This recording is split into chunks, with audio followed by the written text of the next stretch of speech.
please, please drop the anti-China xenophobic attitude. EU, please, please.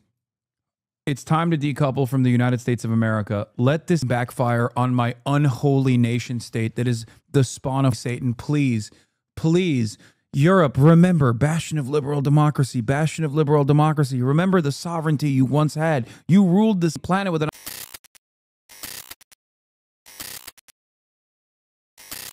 eye as the markets open. Claire Duffy is here with me now.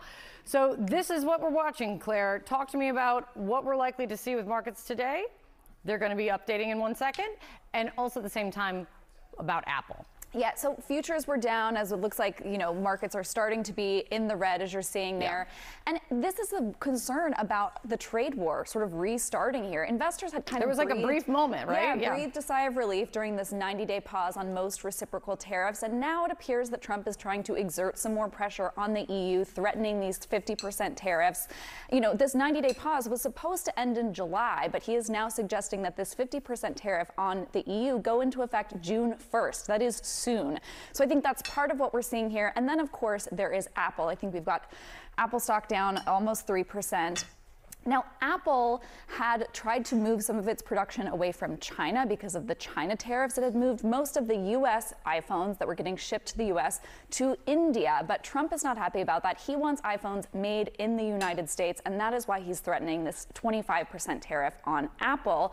The problem is it's just not feasible. Give the reality of it. Apple will not be moving iPhone production to the U.S. Analysts estimate that if it did move iPhone production to the U.S., it would take 5 to 10 years, and that once that happened, iPhones could cost $3,500. That is 3 times the amount that they cost. Yeah, I'm glad he got bored of molesting the Middle East and is back to molesting the money again. Thank God. For a moment, I forgot. That he was going to do money molestation. But thank God he has reminded everyone, no, I'm not done yet. Give me the money. I'm going to molest it. He found out India was BRICS. Also, now he mad again. Okay, that's so stupid. But I do think it's very funny to imagine where he's like, what do you mean? BRICS? The I was for what? India? Those guys were a part of BRICS? It was one of the BRICS nations. Well, I'll show you then. My life for Pakistan. Pakistan Zindabad. Believe me, folks, those Chinese jets, they did a great job. Much better than the French jets the Indians used. The French jets. No, I'm not talking about the casinos. I'm talking about the Indians in India. Today, and consumers just wouldn't buy that product. Now, Apple has tried to sort of appease. We've seen CEO Tim Cook meeting with Trump more than once. A number of times since the inauguration. The company has also announced this $500 billion investment in other types of U.S. facilities, production. But the thought of moving iPhone production to the U.S., some analysts have called it a fiction, a fairy tale. It's just not going to happen. And what we could see as a result of this 25% tariff, if it does go into effect, is consumer prices raised. There were already rumors that Apple was going to be raising prices for the new slate of iPhones in the fall. If this 25% tariff goes into effect, those prices could go up even further. Yeah, no, I mean, veteran tech analyst Dan Ives, who a lot of people lean on for just reality on this, I think he said estimated something like it would cost $30 billion for Apple to move over 3 years of its production. Yeah, I mean, like it is not happening. It's just not happening. So what the play is here, and the pressure that Donald Trump is trying to exert on Tim Cook and Apple right now, that's the TBD, because you know that Trump has to know this reality. And I think the problem here is it just creates more uncertainty, and businesses can't operate under uncertainty. Absolutely not. It's great. Thank you so much, Claire. We're going to be obviously watching the market. That's going to be another big story today. Elena, let me go back to you over at the White House. The president is calling out Apple, threatening the company with a new 25% tariff. Do White House officials acknowledge, at least privately, that this is going to increase the cost of iPhones for American consumers? I mean, behind closed doors, Wolf, yes, but definitely not in public. And I know myself and other reporters have publicly tried to press White House Press Secretary Caroline Leavitt on this. Now, look, this post that the president put up about Apple and its CEO, Tim Cook, he essentially said that he has long warned Cook. I love when people say, hey, Hasan, is Trump legally allowed to do this? It's the funniest thing that people say consistently in this chat. What is he legally allowed to do? He's legally allowed to do none of the things that he's been doing. Who's gonna stop him? He don't give a shit. Hamas Diddy file piker is going to get raped in half in prison. Ha ha ha. F word. Dude, why are my haters so fucking insane, dude? Please. Please. God damn, dude. Seek medical help right now, dude. Seek medical help. Yeah, you're spending your fucking Friday night typing this shit. Oh, you need God, dude. You need to go on a spiritual journey and find God. Wasn't there a dude who later admitted he hated you less when he took his schizo medication? Yes, every day of my life. He's live right now? What the f? Wait, did he just get banned? Oh my God, did he get banned in real time? Oh my God. Bro, what the f was he thinking? Actually. You know what's really funny? You know what's really funny? People will look at this and go, Hasan controls Twitch. Like, no, dude, you do this to any content creator and you get reported, you'll get banned instantly, okay? You will get insta-lock banned. Like, there is no world where you go to another Twitch streamer's chat and write these words like, you're gonna get in half in prison, ha ha ha, F slur. You write that, it's over. Of course the platform's gonna ban you. He looks insane. He probably, oh God. Bro is just mowing people over in first person GTA and schizo posting in the HasanAbi chat for his Friday evening. I think there are people trying to get you arrested now, probably trying really hard. I know there are. On TV, it's insane. Anyway, let's continue with this shit. Someone that the president speaks with frequently. I would note that he was actually here at the White House just a few days ago. Tim Cook met with Donald Trump on Tuesday here. He said that he's long warned him that he would put this 25% tariff on iPhones if they did not begin moving the manufacturing of those iPhones to the United States. Now, one thing to note here is that most of the manufacturing for iPhones happens in China. They have begun to move some of the manufacturing to India, noting that it's has more favorable relations with Donald Trump. But this is, of course, something, as you mentioned, that is going to massively increase the price of iPhones. iPhones in the U.S. are currently $1,000. Experts say that if this goes to plan as Trump wants it, it could begin costing consumers $3,500 for iPhones. So something, of course, that I don't think a lot of consumers or people in this country would want, but this is something that the president has long been fixated on and has talked about since the beginning. Oh, shit. Burgles, thank you for the 50 bones, dude. I didn't even realize. And also, John Brown's Holy Ghost, thank you for the 10 bones. And Sub Marcos Riz, thank you for the 5 bones. Damn, I've been getting peppered. I've been getting peppered with the gift of subs. I was not even aware. Holy moly. His tariff war. Matt, let me get to you, because remind us what's at stake with these latest threats on the European Union. Well, Wolf, this would be a major escalation in the trade war, and it is not sitting well with investors. The moment that this true social threat came out, we saw U.S. stock futures fall, and you see markets are all solidly in the red, with the Dow down by 300 points, about 0.75%, but a 1% decline for the S&P 500 and the NASDAQ as well. And this reaction, I think, makes a lot of sense because investors had been hoping for de-escalation in the trade war. This would be a move in the wrong direction, and it does add a lot of uncertainty because the European Union is one of America's biggest trading partners. The U.S. imported more than $600 billion in goods from the EU last year alone, including major items such as pharmaceuticals, cars, car parts, aircraft, machinery, and alcoholic beverages as well. Massive tariffs would disrupt the flow of trade and sharply increase prices here in the United States. I talked to Mary Lovely. She's a trade expert over at the Peterson Institute, and she told me this is just going to backfire. She said the EU considers itself to be a major global body. Please, please drop the anti-China xenophobic attitude. EU, please, please. It's time to decouple from the United States of America. Let this backfire on my unholy nation state that is the spawn of Satan. Please, please.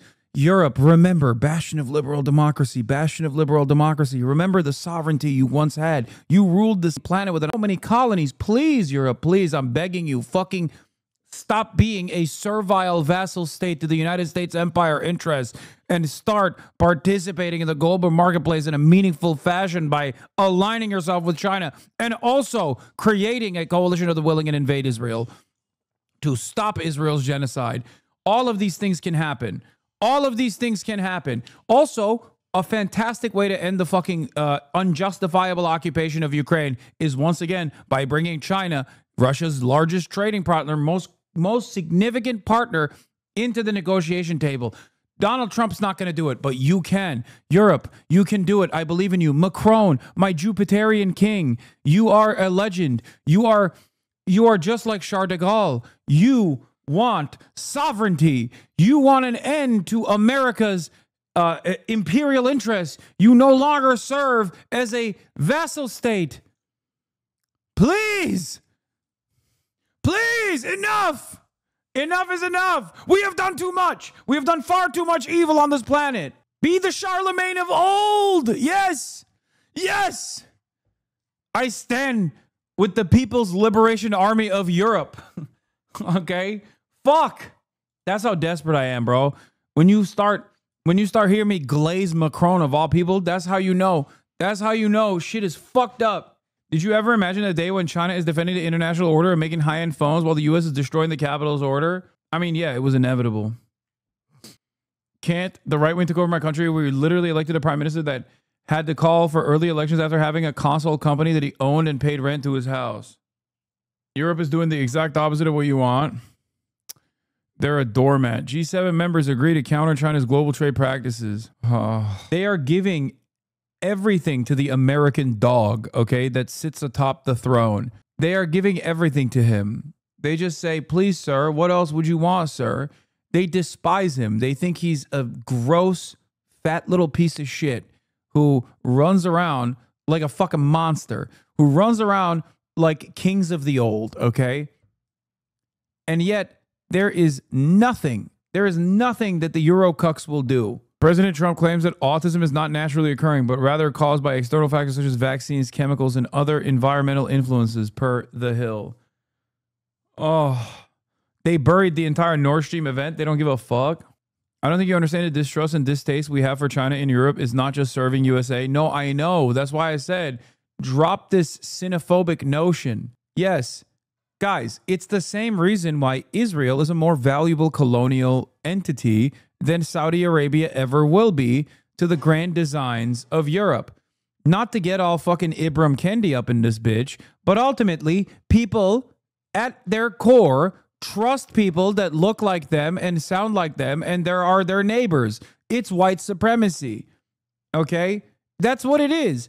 That's why Europe would rather be servile to the other white nation, the United States of America, that has maintained white Western hegemony post-World War II, than the scary Chinese country that speaks a totally different language and looks very different. Okay? That's the same reason why they think, well, chatters will come in here and be like, well, Saudi Arabia is a much more valuable ally to the United States of America. It's fucking oil rich. Why does America care about Israel so much? It's like Israel tames Saudi Arabia. If Saudi Arabia ever steps out of line, how do you not understand? Israel is our guys. They're our boys, okay? That's it.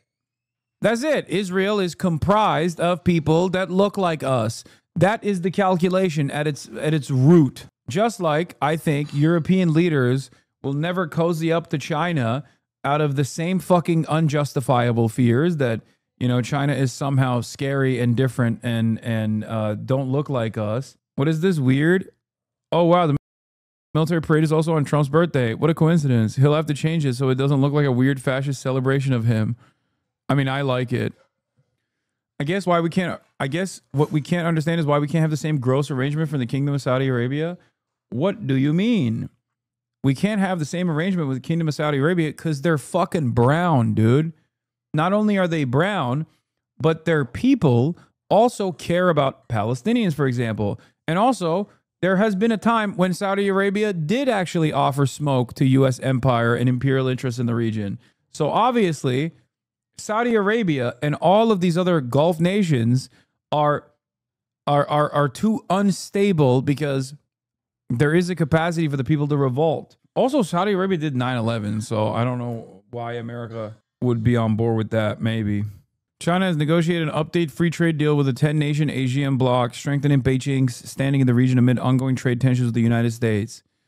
At least they have more leverage over their own backyard, despite the fact that there's plenty of vassals there, too. It's not racism. This is one of the reasons why the UK doesn't trust China. Why did the government take control over British Steel? Why is British Steel Chinese owned? Tata Steel stole the loss-making part of his business that made long products like transport rails. Private investment firm Grable Capital bought it and renamed the business British Steel. However, following financial collapse, British Steel was overtaken by the government's insolvency service. Wait, what? ASEAN as a collective is a bigger market for China than the United States. I mean, look, they have no fear of like selling half of London to Qatar. You know what I mean? It's also the sphere of influence. If you're a part of the group, then it's fine. It does not deserve to be treated like a small plumbing contractor. And Wolf, we did reach out to the EU for comment. We have not heard back, but you got to believe if these tariffs do go into effect, and that is a big if, but if they do, you've got to believe the EU would seriously consider retaliating, and that retaliation is where U.S. jobs could be threatened. They certainly could be. Matt, President Trump, is also threatening these new tariffs on Apple unless they start manufacturing iPhones here in the United States. Yeah, that's right. And let's take a look at how Apple stock reacting, down by 3% on this threat to impose massive tariffs on Apple unless it moves its production to the United States. Now, look, this is something that Apple cannot do overnight, of course. This is something that would take 5 to 10 years. And as Jeff mentioned, this is something that would add costs because the cost of labor is just so much higher in the United States. Wedbush analyst Dan Ives, it feels like Trump is the only person in the world with motion. Oh my God. This quite literally is the reason why so many dumb motherfuckers love Donald Trump, by the way. They look at this and they're like, well, at least he's doing stuff. Doesn't matter which direction he's doing stuff in, but he's like doing something. That is literally the normie take. You captured it. This is the perfect normie take. Hell yeah, bro. He's doing shit, dude, in the Western world. Nobody else got motion like Trump. Estimates that this would cost iPhones. It would increase the price of an iPhone to $3,500 if the iPhone had to be made in the United States. Ives put out a note earlier where he said, we believe the concept of Apple producing iPhones in the U.S. is a fairy tale that is not feasible. And one last point here, Wolf, even if it was economical for Apple to do this, it would be very hard, if not impossible, for the company to find enough workers who have the skills and, frankly, the desire to make iPhones here in the U.S. Bro, they don't have the people. They don't have the precision manufacturing capabilities. They don't have the training and the labor force to consistently churn out Apple products at the clip that they need to produce. Mr. President, you are a deal maker, deal breaker. What are you hoping to achieve with a 50% tariffs on the? Well, I think this is there is no tariff because what they'll do is they'll send their companies into the U.S. and build their plant. You know, we have I guess over $12 trillion practically committed. You look at other presidents; they haven't had $1 trillion for a year, for 2 years, for 3 years. We have numbers. Nobody's ever seen numbers like we have. And if they build their plant here, then they have no tariff at all. Are you looking for a deal in 9 days? Will you be able to do that, sir? I'm not looking for a deal. I mean, we've set the deal. It's at 50%. But again, there is no tariff if they build their plant here. Now, if somebody comes in and wants to build a plant here, I can talk to them about a little bit of a delay. But, you know, while they're building their plant, which is something I think that would be appropriate, maybe, we'll determine that. Is there anything they can do, sir? Is there anything the EU can do? I don't know. We're going to see what happens. But right now it's going on June 1st. And that's the way it is. No, they haven't treated us properly. They haven't treated our country properly. They banded together to take advantage of us. And the people behind me know because they had some of that with their industry. But generally, you know, we signed a great deal with United Kingdom. We have numerous other deals that are ready to be signed. We have some really amazing deals. But the European Union, I mean, the sole purpose was really not to hurt us, but to take advantage of us. And we're not going to be taking Mr. advantage. Mr. President. Pay. But why impose tariffs that you know are hurting American businesses? They're not hurting, they're helping because they're creating jobs in America. We're creating tremendous amounts of jobs in America like you've never seen. We're having investment in America. We're not getting ripped off by every country in the world. We've been ripped off by every country in the world. They're making their product, they sell it. They don't give our people the jobs. They make it with other countries' jobs. And we will have something that nobody will ever see again, I think. I think we have a potential to do numbers that we never envisioned in the wildest year. Look at what's happening. 10 to 12 trillion dollars in literally a couple of months. It's nothing like that's ever happened. It's we're doing a very special thing. We want, if they're going to sell it here, generally speaking, not for all products. There's some products we don't want to make. And frankly, we're much better off getting them elsewhere. But for certain products, we want cars. We want to make cars. We don't want to have, and I like Canada very much, but we don't want to have Canada making our cars. We want to make our cars. Oh, it's a phone call. Do you mind? Hello? Okay, it's only a congressman. I'd let you know, actually. We're not going to be taking it. Mr. President, on Apple, you said this morning that if they don't make their iPhones in the U.S., you're going to hit them with a 25% tariff. Right. Do you have the power to tariff one single company? And why would you want to hurt an American company in that way? It would be more. It would be also Samsung and anybody that makes that product. Otherwise, it wouldn't be fair. So anybody that makes that product, and that'll start on, I guess, the end of June. It'll come out. I think we have that appropriately done by the end of June. So if they make that product. Now, again, when they build their plant here, there's no tariff. So they're going to be building plants here. But I had an understanding. Trump has demanded that we build iPhones in the U.S. while simultaneously defunding the universities to produce educated workers with the skill sets to theoretically produce iPhones in the U.S. Just pure idiotic behavior. I mean, it goes so far beyond that. It's like he's literally eroding any sort of like life-changing research. Groundbreaking research that could potentially happen is less likely to happen here in the United States of America. It'll happen somewhere, right? It's not like they're going to stop research altogether. It's just not going to happen here. With him that he wouldn't be doing this. He said he's going to India to build plants. I said, that's okay to go to India, but you're not about tariffs. And that's the way it is. Yeah. Well, why would you hurt an American company? What makes you confident, sir, that Apple can build in the United States at a price that American consumers? Oh, they can. No, they can. And a lot of it's so computerized now. These plants are amazing if you look at them, but they can do that. And actually, as you know, Apple's coming in with $500 billion. So are the chip companies. We have all of the chip companies coming in. The biggest, $500 billion, $200 billion, $250 billion they're spending. But we're talking about the iPhone now, and the iPhone. If they're going to sell it in America, I want it to be built in the United States.